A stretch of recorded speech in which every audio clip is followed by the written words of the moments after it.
এদিকে আজ ফের ভবানী ভবনে হাজিরা সুমিত রায়। পরপর জেরা চলছে, একের পর এক প্রতিদিনই প্রায় ডাক পড়ছে শালবনীর জমি দুর্নীতি মামলায় হাজিরা। অভিষেকের আত্মসহায়ক কাজে নিয়ে টানা 7 দিন ভবানী ভবনে আসলেন সুমিত রায়।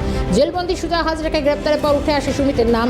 মেদিনীপুরের প্রাক্তন তৃণমূল বিধায়ক সুজয় হাজরা তদন্তে সহযোগিতার শর্তে সুপ্রিম কোর্টে রক্ষা কবচ রয়েছে। প্রতিদিনই আসতে হচ্ছে ভবানী ভবনে। টানা 7 দিন এলেন, দীর্ঘ জিজ্ঞাসাবাদ চলছে। অভিষেক বন্দ্যোপাধ্যায় পিএ আত্মসহায়ক সুমিত রায় দীর্ঘদিন বেপাত্তা ছিলেন, 2 মাস অন্তরালে ছিলেন, বাড়িতে গিয়েও দেখা মেলেনি। একের পর এক মিলেছে নোটিশ। আজ ফের ভবানী ভবনে এলেন, এ নিয়ে টানা 7 দিন।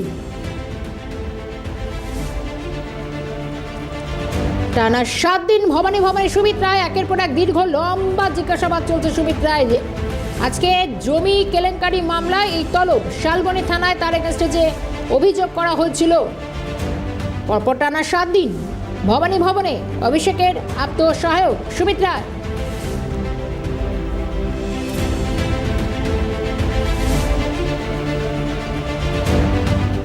এই নিয়ে টানা 7 দিন সুমিত রায় এলেন।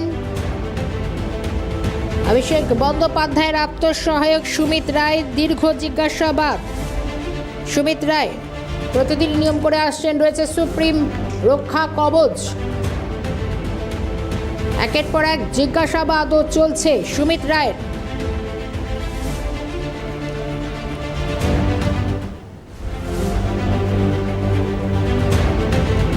সঙ্গে রয়েছেন প্রতিনিধি অভিরূপা সাহা।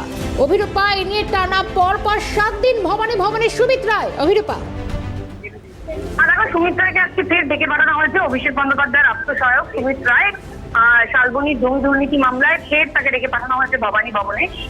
কিছুক্ষণ আগেই তিনি প্রবেশ করেছেন। সকাল 10টায় তাকে হাজিরার কথা বলা হয়েছিল এবং প্রত্যেক দিনকার মতো আজকেও তাকে যখন একাধিক প্রশ্ন করা হয়, তিনি সহজসিদ্ধ ভঙ্গিমায় কোনো প্রশ্নেরই উত্তর দেননি।